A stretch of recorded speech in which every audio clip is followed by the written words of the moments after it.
listeners. Welcome back to Grief Out Loud. I'm your host, Jana DeCristofaro. Today, we're delving into a topic that honestly, I didn't know much about before this conversation.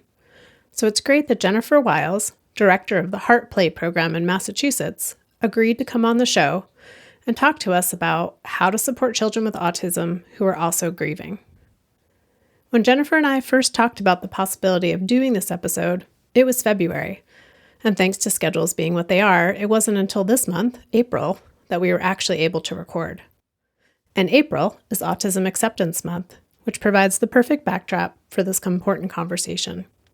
Jennifer is a dance movement therapist and mental health counselor who has dedicated much of her career to supporting children with autism who are navigating grief and loss. Jennifer brings a wealth of knowledge about how to meet children where they are, honoring their individual ways of processing and expressing grief. We explore common misconceptions about children with autism and grief, practical strategies for supporting them through funeral rituals and disrupted routines, and creative approaches to grief expression that go beyond words. Whether you're a parent, a caregiver, or even a professional working with children who have autism, this episode offers insights into making grief support more accessible and more meaningful.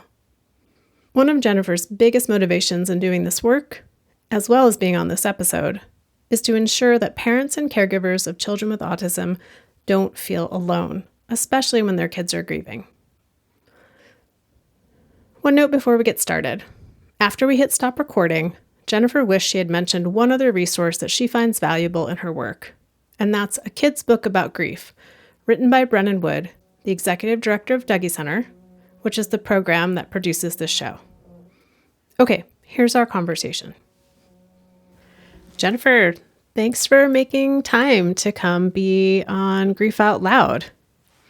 Thank you so much, Jana. It's great to be here. Well, tell us a little bit about your background. What led you to be interested in focusing on supporting children and teens who have autism, who are also grieving? How did you get here? Autism has always been a fascinating topic for me. I'm actually trained as a dance movement therapist and have spent a lot of my career and life working with people who are nonverbal or who have different ways of communicating and thinking about how we can express ourselves and connect with each other in ways other than words. So I was particularly drawn to people with autism for the challenge of making that connection in non-traditional ways. So in nonverbal ways, with movement and dance and music and other forms of expression, because I really feel like there's just a profound connection that can be made that way.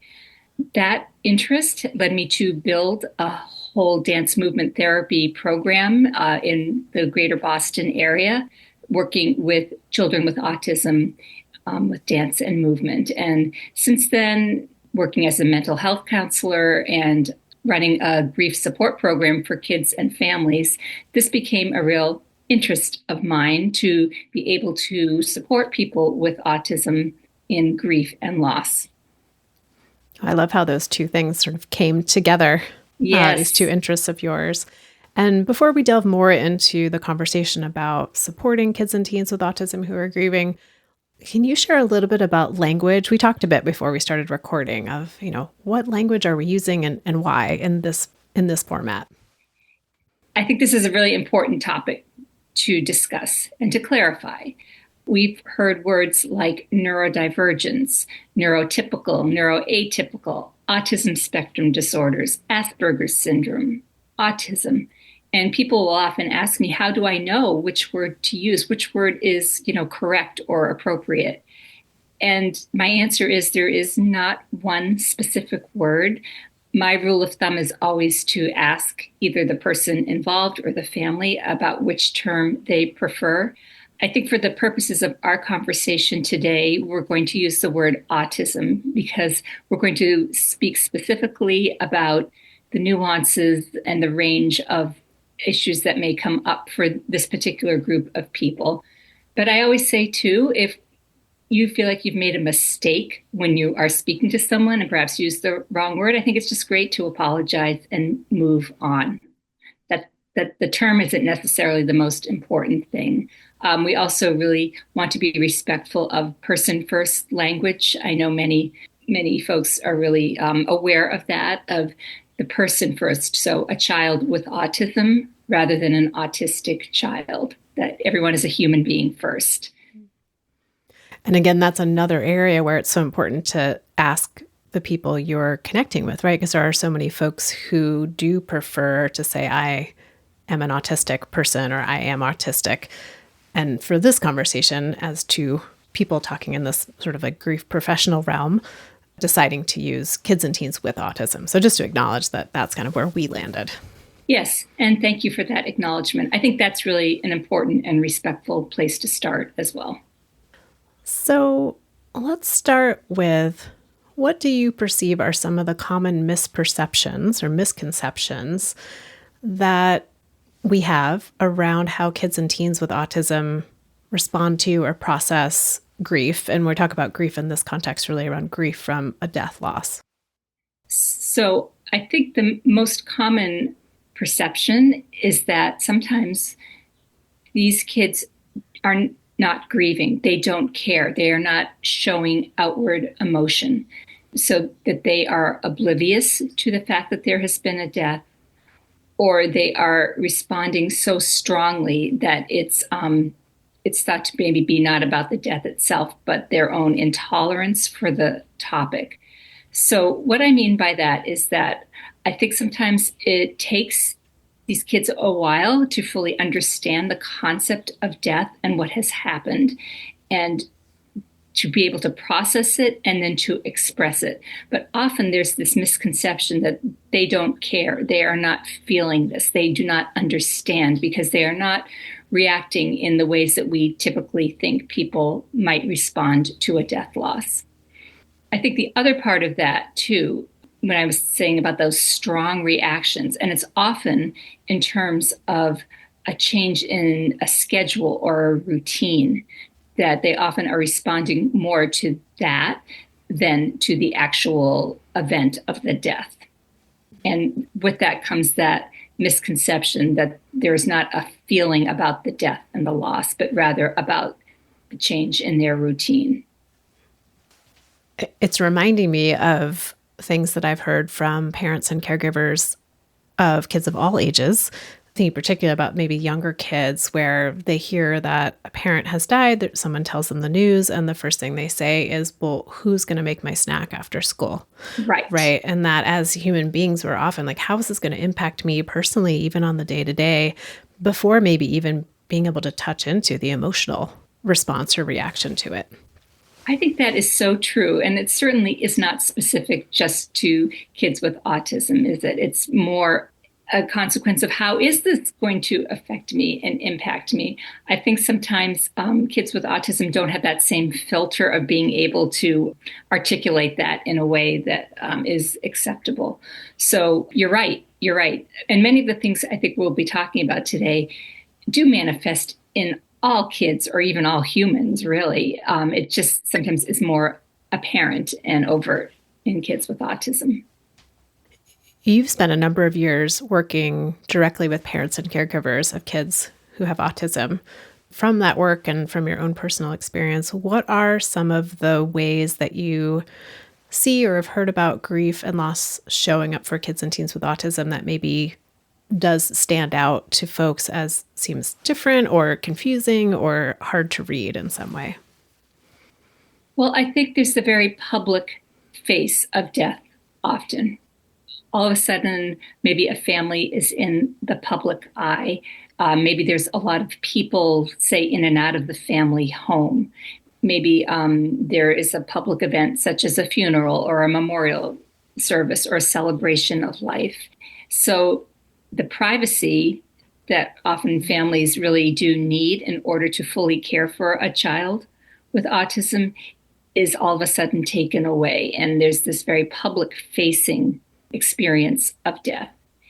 And often for the kids that we're talking about today, there is a very low tolerance for those public events, for that interaction with so many strange people and all the sensory changes that can bring, the noise, the smells, the different food maybe that's around, people wanting to hug you and talk to you and interact with you. All of those things can be really upsetting. And I would say dysregulating. I think that is one thing I've noticed over the years with families. It's how to merge these two events, the very maybe private and isolated sometimes life that they have with their child, and then to be in a very public facing event or space. Yeah, and the demands that come with those public facing events of people wanting to connect with you or offer comfort and solace, which oftentimes is because that's what they need, not necessarily what the person that they're trying to support and comfort is needing. There's a lot of additional social, physical demands on folks. Oh, absolutely. And so that has been one of the many focuses of my work is to prepare a child or a family for an event like that, like a funeral, a wake, a memorial service. So working with them about what to expect and trying to prepare them for different situations, which as concrete thinkers, it might be difficult for them to reconcile. Some of the ways that I have done that is to write social stories, which for people who are familiar with autism is a wonderful time-tested way of communicating, where social situations are broken down into very simple steps to help explain to the child what might happen and to make these complex social situations, which every social situation is pretty complex when you think about it, but to make it more manageable, to anticipate certain things that might come up and to maybe hopefully prepare them for what to expect. For example, this has come up a few times at, say, a wake or a shiva where people are gathered. And as people gather, perhaps they are telling stories about the person and thinking about memories of the person. And as people talk more, maybe they're laughing and kind of joking and remembering something happy. So that laughter and that the smiles can be very confusing to a concrete thinker. Why are these people laughing and joking? This is sad. This is supposed to be sad. We are all sad. So difficult to reconcile that complex thing. So I break it down into steps. This is what people do sometimes. So this is something you can expect. And people might say things to you like, I am so sorry for your loss. Who of us has not heard that before? But tricky to think about those words for a concrete thinker. So here are some things you can say or you can sign to say thank you. What are suggestions do you have for parents, caregivers, family members of how to even deliver the news to kids and teens with autism that someone in their life has died? Thank you for asking that question. And here I would say it's the same advice that we as bereavement professionals say all the time, which is be honest, be concrete, be specific. Don't use euphemisms like he's gone, we've lost him. It's like she's asleep. She just went on a long trip. She's up in the stars, right? We've all heard these. It just creates more confusion, especially for concrete thinkers. We need to be, again, direct, clear, honest, and concrete. Again, a social story could come into play here, where we talk about what death means, and to be very concrete about what that means physically. The body is no longer working. That means the heart no longer beats. This person will not talk, walk, eat, breathe again, and we will not see them alive again. And I know that sounds very blunt and almost harsh, but in that way, it's a definite, concrete thing that the child can then ask more questions about. And then I think there's also the emotional component of what they can expect. I am going to be sad. People will be sad. That means you might see me crying. That means we might be busy. That means we might not eat dinner at 6 o'clock tonight. Kind of those concrete things that we mentioned before that would impact their routine. But I think that's the place to start. And as I said, I don't think that's very different from the advice that we often give to any family to explain a death to a child. In your work with the parents and caregivers, are there questions that their kids have asked them about the death or about grief that have stood out to you as being either helpful for those adults or maybe more challenging for those adults to answer? I think a challenge that comes up, and again, I've heard this with families with kids who are not autistic too, is what we call that perseveration, that kind of repetition over and over again of the same question. Where is daddy? Where is he? And then 10 minutes later, where is he again? So just that repetition, I think, can be really tricky. And also, of course, upsetting to that surviving parent or that grieving parent too, right? That they have to keep reopening that wound or that really painful place to keep going back to it. The second part of that question was wondering, with the parents and caregivers you've worked with, are there things that they have learned from supporting their kids and teens that have helped them in their own grief? When I think of kids and teens often being teachers to us. I think so. Jana. I think that often the adult parent is compelled to name their own emotions and to label their own experience, to really own that in a very concrete way in order to communicate that with their child. So I think there's a process that many parents go through of how much do I keep inside? How much do I show my child that I am upset, that I am grieving, that I'm uncertain, scared, lonely, afraid, anxious, whatever the case may be, or how much do I shield them from the emotions I'm feeling? And I think it does compel parents to get down to the core of what they're feeling, to learn to label their emotions and to break them down in a way that their child will understand. Something as simple as, I'm feeling sad today, I miss mommy. And even showing, so you might see this sad look on my face, you might see a tear in my eye. That means I'm sad and I miss mommy. So getting to the core of their experience and communicating that in a concrete way to their child, I think often helps. And there's a sense of almost leaning into those hard feelings and that pain in a way that shows the child, I am here for you and I am human at the same time. It seems like an interesting convergence of both motivation and permission, right? Motivation to acknowledge and communicate what parents and caregivers are experiencing, but then also inherent in that is maybe some permission to have those feelings or show those feelings or explain those feelings to their kids and their teens. Yes, and I think a certain aspect of communicating with people with autism is to keep it very structured.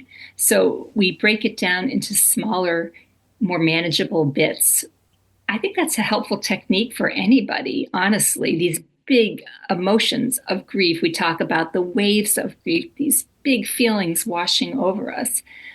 And if we can somehow break it down into more manageable pieces, that I think that's helpful to all of us.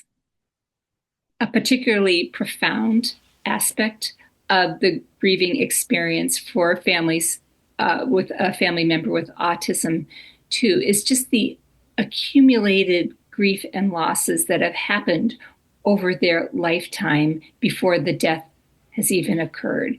And this is a theme that comes up often with the caregivers that I work with, is that there have been so many losses along the way, not necessarily death losses, of course, but losses that lead to this point of grief.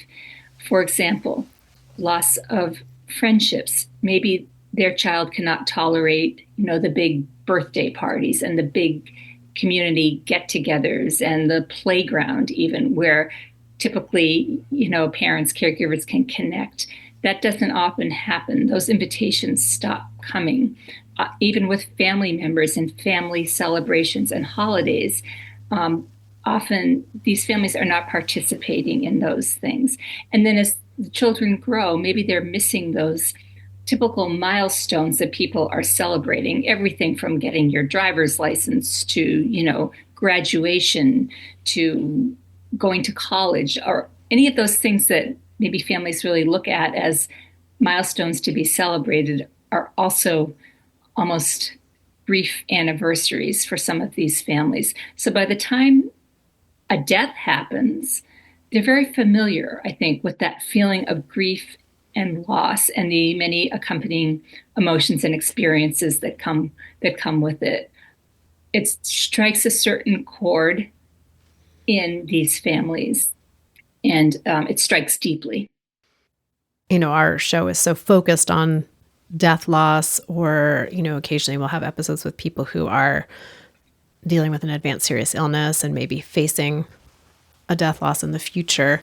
And also, all of those death losses occur in the context of hundreds of thousands of non-death losses over the course of life, too. So I appreciate you kind of bringing that into the conversation, and that for some folks, there may be more familiarity with their own grief from those non-death losses, so that when a death loss occurs, there can be, there's this familiarity. And for some folks, it can be, I thought I knew how I was going to grieve because I've grieved all these other losses, but this one is just so different and requiring a different response from me. Absolutely. Absolutely. Another loss that I would name too for this particular group of people is pet loss. And when I say that, I mean often a service animal, the death of a service animal, which is such a strong bond for many of the young people we work with. That animal is their bridge to human connection. Often, that's the purpose of some of the service dogs, to be that bridge to social contact with other children and other people. Everyone can look at the dog, pat the dog, they can talk about the dog, right? And of course, sadly, animals do not often live as long as humans. And that death is a significant part of a child's development when that service animal dies. I mean, it is deep grief. And I know we focus on human death, but I thought that would be important to mention in this conversation too, because not just a pet, but really, this companion, their bridge to the outside world. We've talked a bit about how important routine and predictability and consistency is for kids and teens with autism. It's also something we talk about for all kids who are grieving, how important those routines can be in terms of reestablishing a sense of safety.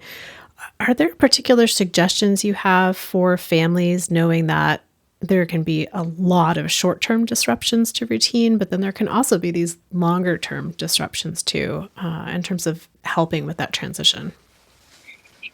Yes, I think that's true. As we know, death is so inherently disruptive on so many levels to a family's life. So I would say it's important to name that change in routine, that routines are going to be disrupted no matter the best of intentions. It's probably going to not be as consistent as it always is. I would say, one, to call on other family members to pitch in to uphold those routines as much as possible. I would say, two, to give a little leeway for the child, to just maybe be a little bit more lenient about bedtime or meal times, going to school on time, whatever the case may be, to give a little bit of leeway for that. I will also say again that just because the child is reacting in a big way to some of these changes, and maybe a catastrophic way, we sometimes say, it doesn't mean that they don't care about what's going on. This is their stress reaction. This is what they lean on to feel comfortable and safe in the world. And when that is disruptive, it's a big deal to them. So all the things that we might see in terms of a big reaction to a change in routine to maybe more of the self-stimulating behavior, perhaps the flapping, the jumping, the perseverating on words, to an intense and increased interest in one of their particular foci of interest, whether that's a fan in the ceiling or the air conditioner or whatever the case may be. Those are coping skills. And I think it's important to frame it that way instead of steering them away from that behavior, noticing it that this is what it is.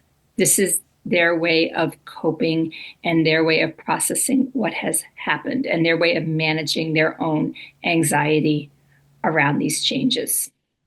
I think, too, when entering a public space, say a funeral, a wake, whatever the case may be, that there is a schedule that you really reduce your expectations of how long the child will participate in things like that, and to call on, again, on a trusted family member or friend to take the child away. That it's better to kind of quit those situations while you're ahead rather than to make sure they're there to the bitter end of the service or to the last moment till the last person has left the funeral home. You want to rely on some network of people, and often maybe it's not family, maybe it's a teacher from their school, maybe it's someone from the funeral home, maybe it's a neighbor. It could be someone that you don't necessarily think of as family, but can be part of that support network. Yeah, maybe somebody who's less likely to feel like they really want to stay for whatever's happening in the service, right? To have less of a connection so that if they are the person who's going to go be with a child or a teen in another room or another environment, that they won't have as much of a personal disconnect from what's occurring. That's a great point. That's a great point, that they are there for that one job almost to be a support to that person. And I would also say, for families to be proactive about this with, say, the funeral home, to name this situation beforehand, to not just kind of show up that day and say, oh, by the way, my child is here. But often funeral homes will really work so kindly with the family to make sure there's a quiet space for the child to go, perhaps even some materials that they can use, some books, some coloring books. We have worked with funeral homes to have comfort kits there with noise canceling headphones, with some comfort toys, some fidget items, things like that. So I would say be proactive when you can to prepare people who are not familiar with your child to be able to support them in different spaces. I wanted to go back, Jennifer. Earlier in the interview, you talked about how, you're a trained dance therapist, dance movement therapist, and that one of the things about that is being able to express in nonverbal ways. And I was thinking about how much we rely on words and verbal processing and verbal expressions to understand what kids and teens are feeling in their grief and what they're needing in their grief. And a number of the families that you work with have kids who express themselves not with words. And just wondering, what are some of the ways that you have seen grief be manifested non-verbally, and what are suggestions you have for supporting that? Yes, thank you for asking this question. I think it's a really important one. The project that I've been involved with for a number of years now is called Expanding the Language of Grief. And literally, there are so many ways to express grief besides words. Using movement, we often will work with gestures or movements to help us remember the person. So one exercise that I have done many times is based on sensory memories. As we might know, kids with autism often have an amplified sensitivity to the different senses and stimulation from those senses. So maybe they're particularly sensitive to noise or to smell or to even visual stimulation. Again, we are using that sensitivity as a strength So we think about different ways we might remember our person through the senses. In other words, for sight, what did your person look like, or what was their favorite color? So we'll do color. So for favorite color, we can point around the room to everything that is blue in the room. And then maybe your favorite color, point to all the things and that can become a dance, right? Of pointing to different things. The hearing, I know one person remembered their mom reading to them. Of course, food's always a big one to remember, is the food, the smell. One little girl smelled the flowers, and she went for a walk with her mom. So you understand what I'm saying. So instead of just talking, we are moving. And then what we do sometimes is make a dance with all of these gestures put together. And in a way, it's a tribute to their person and to those memories. Put it to music, maybe to a favorite song that the child likes. Maybe it's just to a rhythm. But that's kind of a concrete way of using movement, music, dance, to really embody those beautiful memories. And not a word is spoken. I love all that. And I have to admit to getting a little anxious when you said, and then we can make it a dance, as a dance-averse person. I was like, please don't make me do that. Well, I mean, a dance can look like anything. Like I said, the dance of just pointing to different objects in the room, right? Thank you for being accommodating for my dance aversion. Yes, Jana, we will not make you dance. Another thing that I sometimes do is incorporate rocking. I think we know for many people with autism, that's a very soothing activity, a soothing movement to literally rock back and forth. And as I mentioned, sometimes when there is a death and things are disruptive and a little chaotic, maybe those self-stimulating behaviors become even more amplified. So that rocking back and forth might increase. But that's a nice way to even start moving together, just rocking back and forth, and maybe working in some of the repetitive movements with that. So that can become kind of a soothing, rhythmic activity that kids sometimes like. Another one is drumming and rhythm.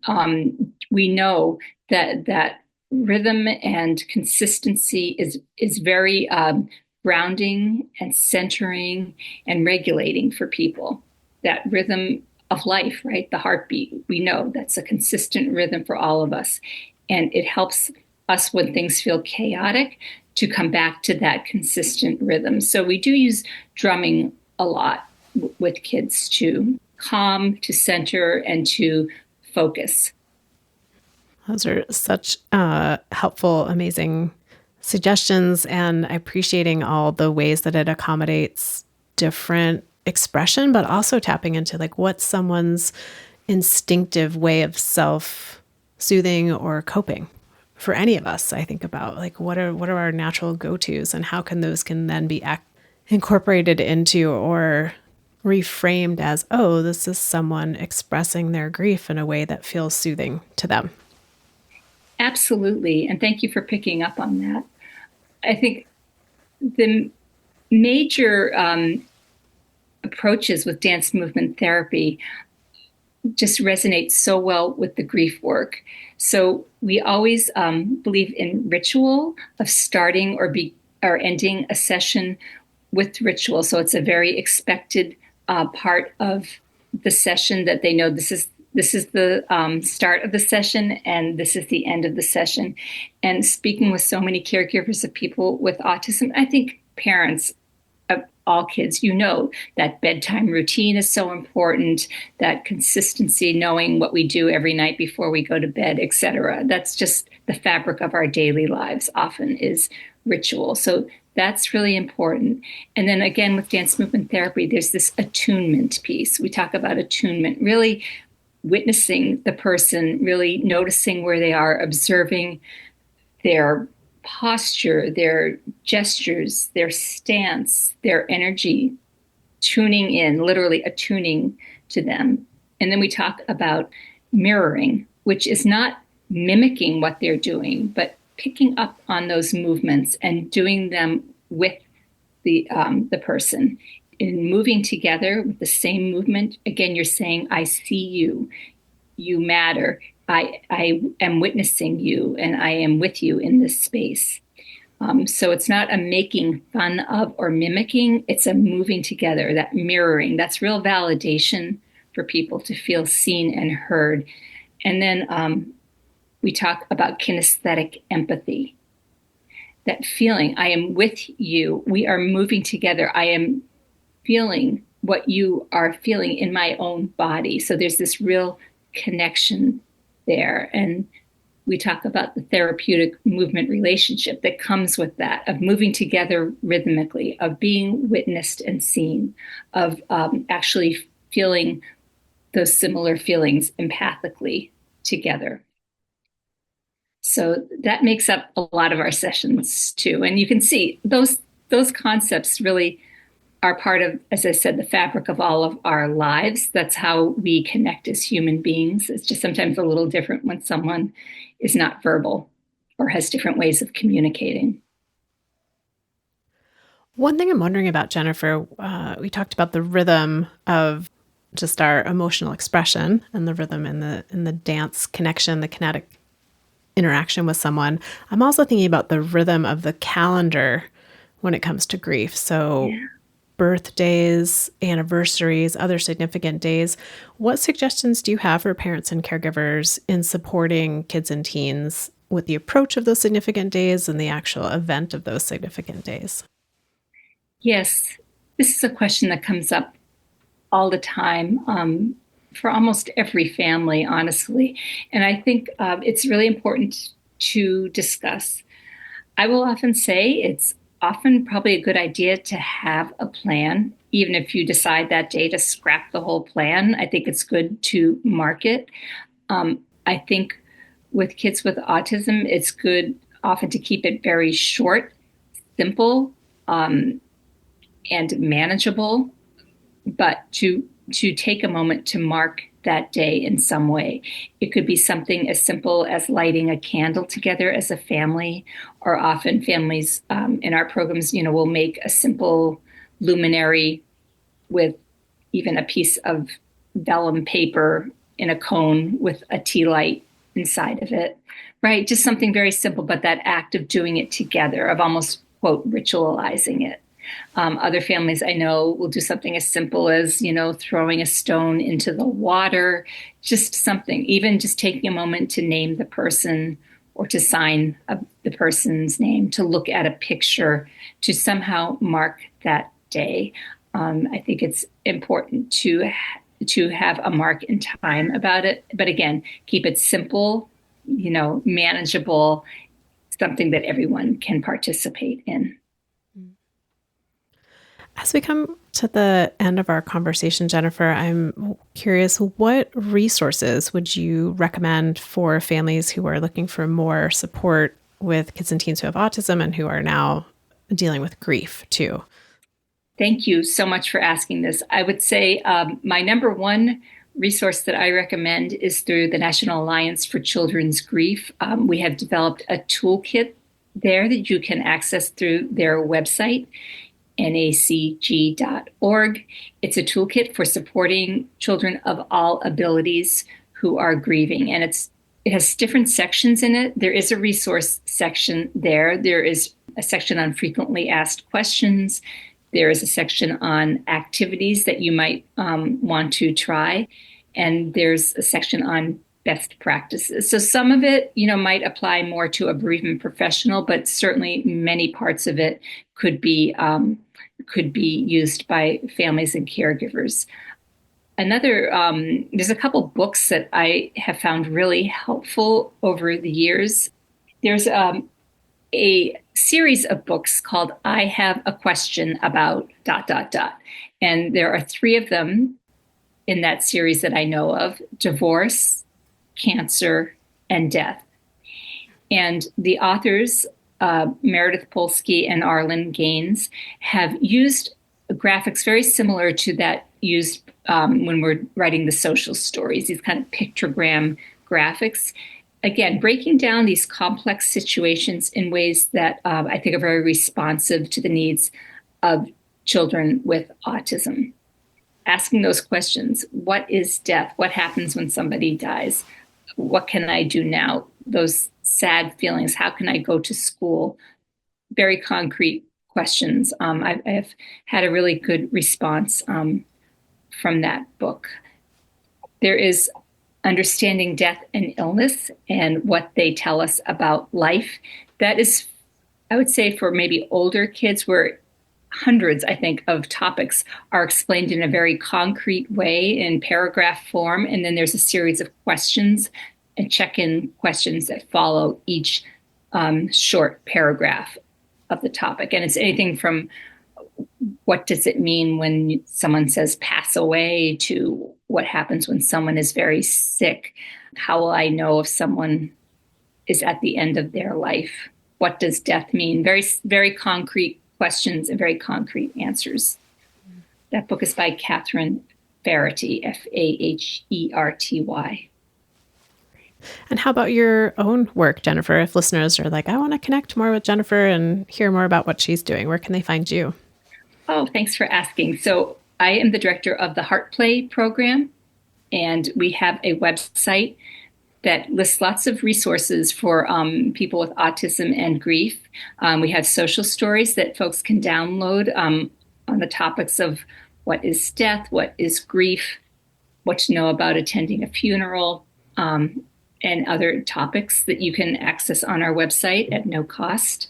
And we also have a number of support groups that are available to you. So please be in touch with me. Our website is heartplayprogram.org, HEARTPLAY program.org.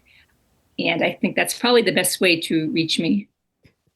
Well, that's great, Jennifer. I will, listeners, I do this, but I'll link all of the resources, including HEARTplay Program and the books that Jennifer just mentioned, which I need to go get because I definitely have a lot of questions and I want to check out these books. So that'll all be in the show notes, listeners. Jennifer, thank you for making time to have this conversation, for sharing so much of your personal experience and your professional experience and just your insight and wisdom about this topic of supporting kids and teens with autism who are grieving. I'm just really thankful for this time today. Thank you so much for giving me the opportunity to speak about this work, and for people who are listening to it for paying attention to this topic. Thanks so much. And listeners, I say this to you each and every time, but thank you for being part of our community.